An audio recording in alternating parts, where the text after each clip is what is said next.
พบเจอกันพี่น้องฝนสิตกอีกแล้วทั้งนี้ทางเชฟโปนคึมมาอีกแล้วพี่น้องโอ้ยจังเป็นฟ้าฝนดีปลายปีแต่เด้บาทนี่เนาะเอาก่อนอื่นพี่น้องเอ้ยกราบสำบายดีและสวัสดีเด้อพี่น้องเด้อสำบายดีเบิดสู่ขู่สู่คนบ่ว่าสิอยู่ในและก็ต่างประเทศก็ยินดีต้อนรับเข้าสู่ช่องประธานป้องชาแนลคือเก่าเนาะเอาผู้ดีแล้วทั้งประตูนก็จะได้เข้าไปเยี่ยมยามทำข่าวทั้งน้องทายน้องไม้เพิ่นก่อนบ่ได้มากับดนเติบแหละพี่น้องทั้งประตูนกันล่าสุดก็พูดตั้งแต่มาแสดงความยินดีขึ้นเฮือนใหม่น้ำน้องเพิ่นตั้งแต่พุ่นแหละทั้งประตูนก็ได้ยังบ่ทันได้ขึ้นมาเทื่อเนาะมารอบนี้ก็สิเข้าไปเยี่ยมยามน้องเพิ่นก่อนอุกใจน้ำเสียงไม่พี่น้องเลยคอกแขกอยู่จักสิเป็นจังใดนี่แหละเอ้าวางได้คนนะฮะ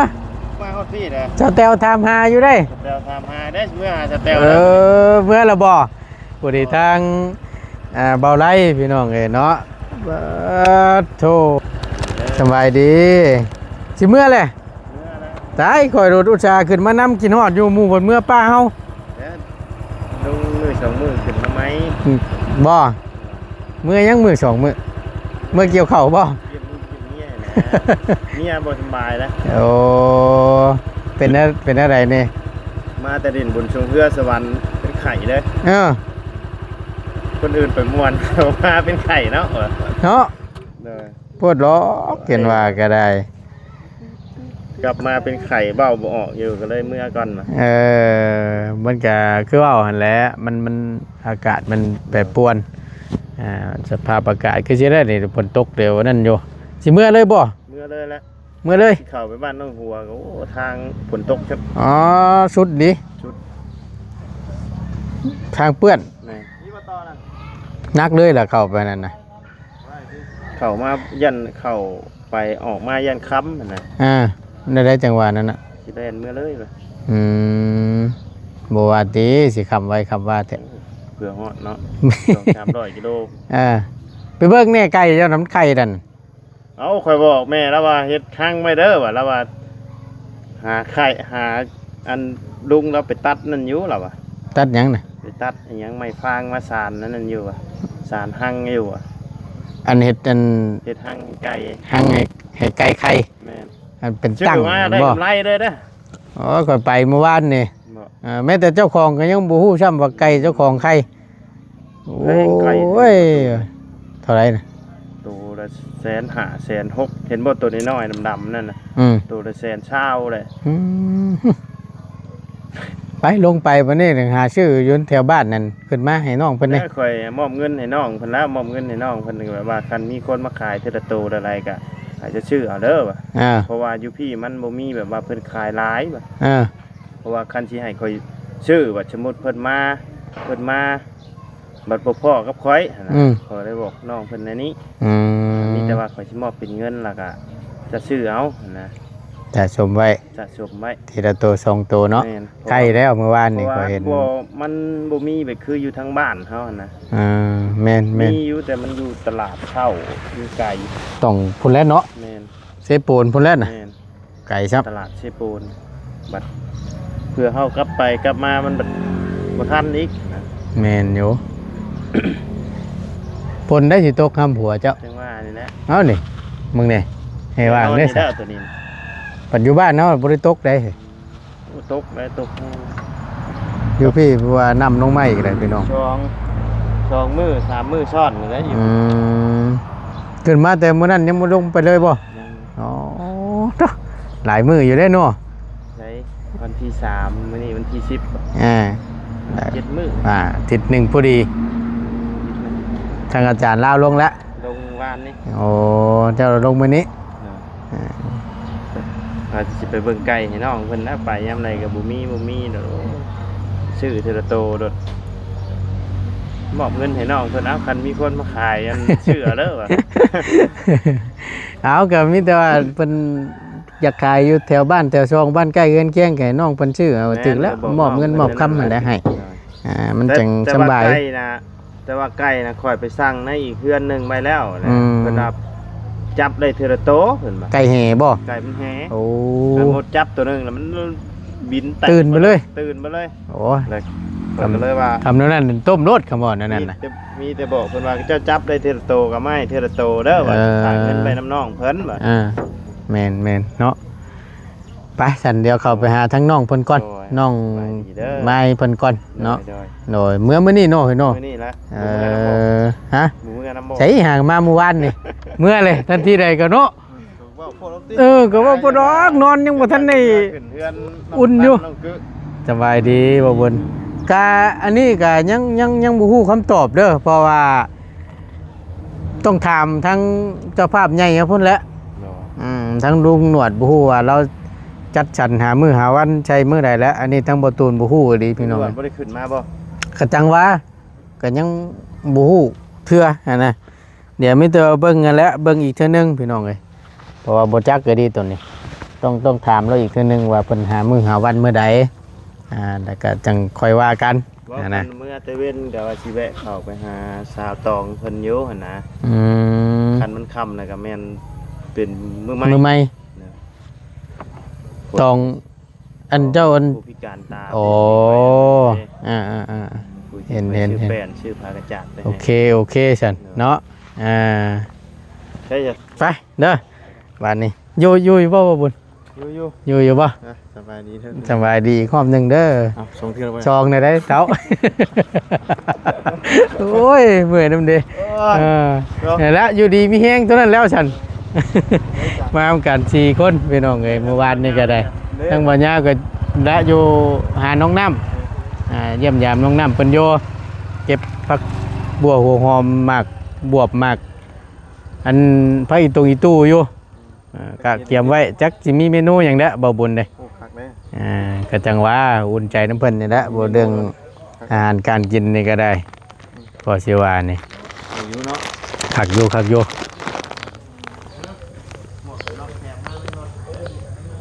กุกไงเลยอยู่เท่าเหินน่ะตึงแล้วบ่น่ะ ยังอยู่นะยังอยู่บ่ห่วย ลมก่อนตึงได้เลย คำพอตัดแล้วตัดโดได้ ลมก่อนตึง สิลมก่อนตึงบ่มันหนักเนาะ ไปชาวบุญไปเดี๋ยวเข้าหาน้องเพิ่นกันเด้อไปเบิ่งก่อนพี่น้องเอ้ยป้าสิฮักได้พี่น้องนี่ฮักแต่ว่ายังบ่ทันตึงคักเนาะนี่ยังบ่ทันได้ตึงเต็มที่นะแต่ก็พอได้อยู่เนาะถ้าว่าเสือกผูกถึงใช้ต้นนั่นก็สิยังดนอยู่ได้พี่น้องถ้ามันคือว่าแล้วมันโกกลงสิได้ ยันแต่มันฮักกันได้เนาะสิฮักก่อนตึงคือว่าบุญเว้าดีแล้วนี่ ไปเข้าไปหาน้องเพิ่นก่อนพี่น้อง โดยสบาย สบายดียังอยู่ได้เหรอ หิวอยู่ดินี่ ไว้นี่เด้ ฮะ สิขาดไปดิ บ่ โดย เรียบร้อยแล้ว เรียบร้อยจังได๋ยังเว้าอยู่หิวข้าว ฉันบ่ฉัน โอเคฉันจังหน่อยลูกเอ้ยเดี๋ยวเข้าไปเยี่ยมยามทั้งน้องเพิ่นก่อนจังได๋จังว่าคือนั่งพันปอกๆอยู่แถบบ้านนี่ปู้บ่ได้มาหล่นเติบแล้วพี่น้องเอ้ยเนาะ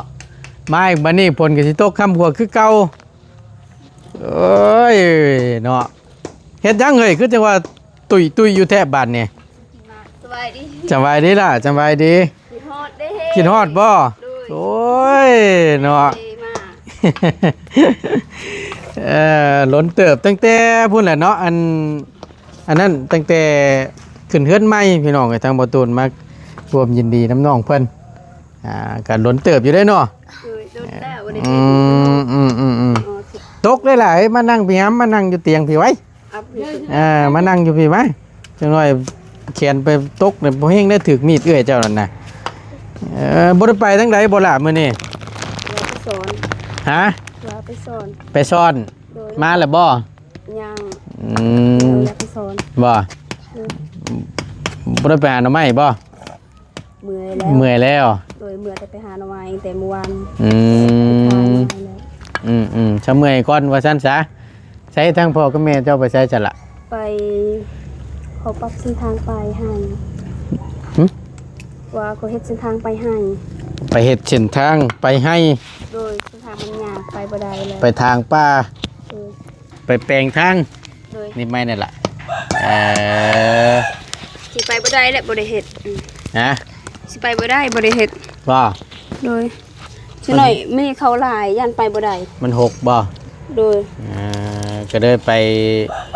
อันนั้นก่อนไปทางไปอันนั้น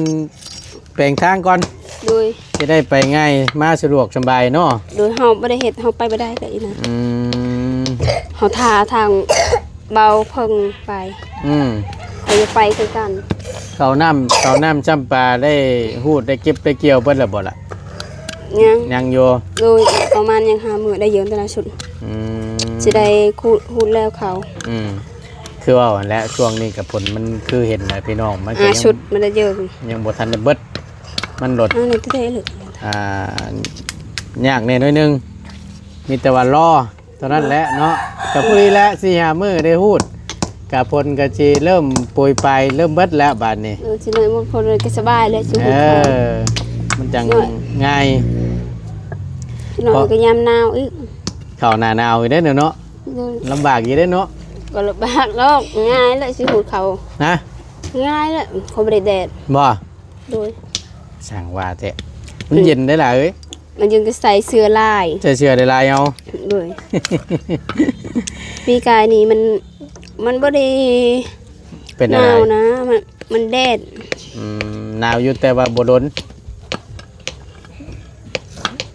ถือว่าธรรมดาเลยหนาวแต่ว่ามันบ่ล้นนะพี่น้องประมาณบ่พออาทิตย์จะบ่จักเนาะความหนาวนี่ก็ได้ บ่ฮู้คือกัน เพราะว่ามันบ่คือทางต่างประเทศเด้เนาะเมืองนอกเมืองนานี่คำได้หนาวนี่ก็บ้าโตชุดเลยแหละ ไปเอาพื้น ฮะ ยามหนาวสิเอาพื้นก็ ไปหาเอาพื้น โดย พอได้มาจูไผพิงเนาะ โดยตอนนั้นเนี่ยมันหนาว แม่นเอาพี่น้องกะเข้ามาเยี่ยมยามทั้งน้องเพิ่นเอาละว่าบ่ได้มีหยังมาต้อนได้มีแต่ขนมนั่นละมาฝากมาต้อน ได้เลยเด้อ โอ้ยพอได้กินแบ่งน้องกินน้ำอยู่กันครบหน้าครบตาเบิดเลย มีได้3คน 3คน โดย น้องเจ้าผู้หนึงไปใช้สัตว์ผู้อันชื่อจังไดก่อนน้องยัง ซักเขาไปเล่นแล้ว เออ น้องทายมันเขาไปเล่น น้องชายไปเรียนแล้ว โดยจะหน่อยให้น้องคอยไปตามคอยไปอยากไปสอนปลา เจ้าสิไปหากินบัดนี่ โดย ไปสอนอยู่ไสล่ะ ไปสอนอยู่ในน้ำห้วย สอนอยู่ในน้ำห้วย โดย เข้มซีพุ่นบ่ นี่ ไปทางใดลงพี่บ่ สิไปทางนี้ทางนี้ก็ได้อยู่นี่ก็น้ำห้วยอยู่นั่นก็น้ำห้วย เจ้าว่าทางใดกล่าวว่าสิได้กล่าวว่าสิเป็นตามีเนี่ย อีกทางนี้ก็อย่าไปสอนห้อย มีหอยน้ำบ่ หรือไปสอนอยู่ทางนี้ไปสอนปลากับปู เออ จะกินหอย กินหอยหอยยังหอยจูบนะ โดย แกงบ่ นี่ คักเล่นเนาะ โดย ตุ้ยอยู่บ่เคยยามนี่เดือนแจ้งเดือนง่ายนี่มันจะจ้อยได้หอยนะอันนี้ หรือว่าช่วงนี้มาบ่ได้ตุ้ย หืม ช่วงนี้ล่อหรือว่ามา อ่าน บ่น่ะ มีแต่ว่าย่องระบ้าวระบาดนี่ บ่หรือว่าช่วงนี้ล่อไอ้ลี่ โอ้โหบ่ได้มีติปให้ได้ล่ะเอ้ย บ่เห็นหรือว่ากะล่อก็ว่าล่อ โอ้ยจังแม่นฮู้จักย่องฮู้จักเว้าแท้ๆเนาะ บ่ทั้งระเบายาวก็ล่อคือกันสู้ก็สู้ เนาะ เขาเอิ้นว่าเก่งเลยเขาตั้งชื่อว่าเบายาวเขายาวไว้ลี่ ยมชื่อเลยว่าติ เลยชื่อเขาก็งาม ชื่องาม เลย เอาเป็นได้พี่น้องโอ้ย ระเบาก็คือกันน่ะ เนาะ ระเบาก็งาม มีแต่ว่ารอมีแต่ว่างาม เฮาบ่ได้งามเฮา ว่าบัดเท่านี้แล้วหน้าทางหลังคม บ่เฮาเป็นคนดำตาบ่ได้งามคือเขา ดำก็ดำเกลี้ยงเด้ บ่เป็นหยังดอกดำกินบ่ได้สิมีเขากินเขาเสียเขาให้เขาน้ำได้สิกินได้ แม่นควมเนาะกะยามันหลอกเนาะกะขอให้อยู่ดีมีแห้ง ให้อยู่ดีบ่ได้เป็นไข้ก็ดีใจแล้ แม่น ว ความให้อยู่ดีมีแห้งอย่าเจ็บจะจนให้ลำๆรวยๆสาธุน่ะสุขภาพอยู่ดีมีแห้งน่ะสุดยอดน่ะเนาะ โดย อืม บ่ได้ยากจักดิ บอกเด้อมือใดระเบาสิมือแล้ว ฮะเจ้าเสียดหยังล่ะ สิไปหาให้หน่อไม้พาง ของฝากมาให้ละเบ้านี่ เลย โอ้ยเห็นอยู่ได้พี่น้องในคลิปทางทีมงานสิครับย่ำใดนี่ของฝากของต้อนทั้งน้องเพิ่นก็นำจิตนำใจมีหน่อไม้หน่อมันบ่ได้ฝาก ก็ดีใจเลยสิพางให้บ่มีหยังของหลายมีแต่หน่อไม้ ได้เดี๋ยวละเบ้าเมื่อใดเดี๋ยวสิแจ้งอีกเทื่อนึง โดยคือ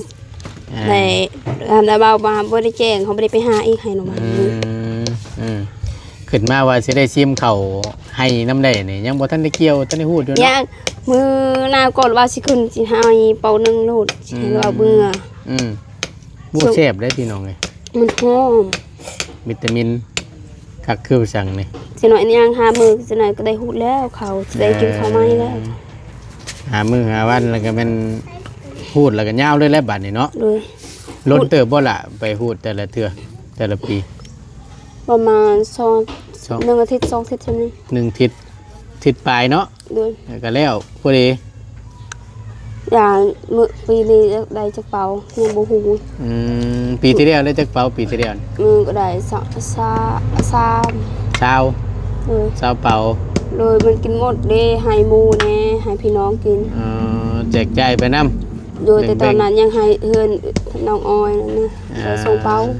แบ่งกันน้ำแน่ โดยเขาเฮ็ดบ่ได้หลายเฮาหลายก็เฮ็ด ก็เลยแบ่งเพิ่นน้ โดย ำใจดีแท้เนาะ เป็นพี่น้องกันต้องแบ่งกันว่าทางทิศก็คือกันทางดังว่าเฮือนน้องกองก็คือกันแบ่งให้ส่งเป้า ช่องเป่าก็ช่องเป่าเข้าเปลือกนี้เนาะ โดยว่าทางเฮาว่าไปผู้มักสการคือการให้น้องเต้าเขาให้ว่าทางพี่น้องมาได้จะให้กินเขานั้นเนี่ยมันหมดแล้ว เหมือนพกสิกุ้มเนาะล่ะ โดย ปีนี้ยังบูกันมือนั้นลายลีทางอย่างดิหมูลายลีเลยเกาโต หมู โดยก็เห็นอยู่ให้เขากินมัน หมูป้านี่บ่ โดย ว่าตัว เขาหมดเอาเห็ดกล้วยเฮา มุนเบิดเลยปลากล้วยนะ โดย กินมันกินกล้วย โดย เข้ามันหมูมุนเบิดบ่ เขาแล้วเขากินแหละว่าพอเฮายามพูดเขานั่นเขานอนอยู่นั่นแหละบ่ได้นอนจะหน่อยบ่ได้พูดแล้วขาวหมดเขากิน ต้องไปเผานะนี่เนาะ โดยทางไก่ก็มีอยู่นั้น หมูป้า โดยทางลิงก็มีหมดและ ลิงก็มี มี ตายครบไปเลยนี่เนาะเป็นตาย่านแท้ แต่ช่วงนั้นหมดเขากินข้าวเฮา ตัวนี้แหละอันตรายพี่น้องเอ้ยตัวหมูนี่แหละมันสิทำให้เข่าคองเฮาหรือว่าเป็นเข่าเป็นน้ำจังซี่แหละเครื่องปลูกของฟังเฮาแต่หากว่าเฮาบ่ได้เผาได้เบิ่งแยงมันก็สิไปดุดไปกินเนาะ โดยแต่แม่เฮาเฮ็ดนั่นเขาบ่ไปเอามะเพชรบ่ไปขายอยู่ในแดนนั่นแหละเขาไปกับน้องเฮา โดยคือได้พ่อ โดย อยู่ได้ให้เจ้าหั่นน่ะ โดย โอ้ เห็นทางแม่เขานี่ เขาย่าน เนาะหมูป่าซ้ำพี่น้องนี่โอ้ตายเอาก็มีแต่ว่ารอมือแต่ไปพูดไปเกี่ยวก็แม่นได้รับได้นอนอยู่พุ่นก็บ่ลนหรอกเนาะ โดย อดเอา เฮาบ่ได้ไปนอนเฮา ทั้งพ่อกับแม่เจ้าบ่ โดยเฮาอยู่เฮือนว่าเมื่อแต่นั้นว่าสินึ่งข้าวก็ไปถือข้าวอยู่นั่นนู่นว่ายังก็คือว่าสิซ่อนป้าได้อยู่ในป่าซ่อนปูน้ำก็มีคือกัน พอได้อยากได้กินเนาะ โดย ถ้ามันไปมันหาน่ะก็บ่อดกินหรอกพี่น้องอยู่ทั้งพี่ก็ได้ขอแต่ว่าขยันลุมัน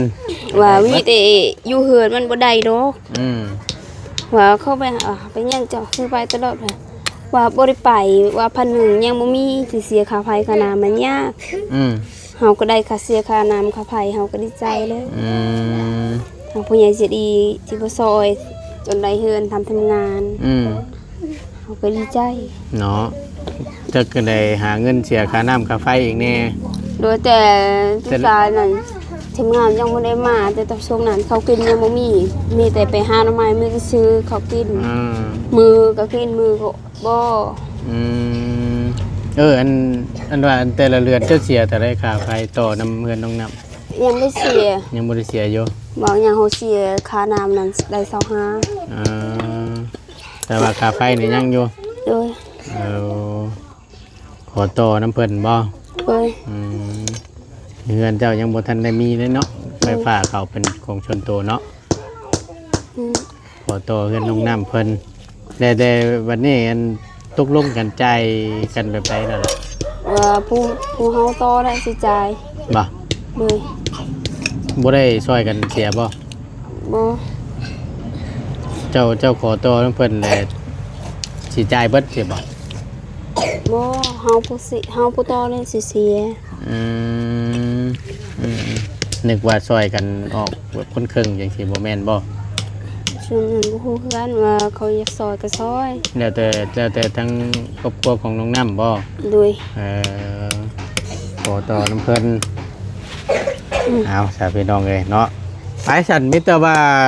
บ่รบกวนแล้วทั้งเราเบากันเลยมิตรให้เจ้าไปหาอยากหากินชาติเดียวมันสิเช็ดสิช่วยเนาะ โดย อยู่ดีมีแห้งล่ะ สบายดี สบายดี ทางผู้ใหญ่ใจะดีหมดทุกคู่ทุกคน โดย ทางเบาตูนทางทีมงานให้อยู่ดีมีแห้งเด้อให้ร่ำให้รวยให้สุขภาพแข็งแรงไปสิ่งใดมีแต่โชคดีให้อายุยั่งยืนนอนได้เงินหมื่นตื่นได้เงินแสนเงินล้านก็เจ็บอยากได้คนใครอย่ามีหัฒนาสิ่งใดให้มีสิ่งนั้นกับใจดีเด้อ สาธุโอ้ยบ่เป็นดีเดี๋ยวนี้เนาะเก่งหลายพี่น้องเลยไปฉันทางประตูนก็สิได้ขอจบคลิปและลำลาไว้เพียงสำนี้ก่อนอยู่ดีมีแห้งพี่น้องเอ้ยขอบคุณหลายๆทางพ่อแม่พี่น้องคอยเป็นกำลังแห่งใจและติดตามรับชมคลิปโดยโปรแกรมโฆษณาเนาะสิ่งที่สำคัญเพื่อให้ประตูนมีได้ส่งเสริมเนาะขอบคุณหลายๆอยู่ดีมีแห้งพี่น้องพบเจอกันคลิปหน้าเด้อสำหรับคลิปนี้ประตูนไปแล้วพี่น้องเอ้ยสบายดีเด้อ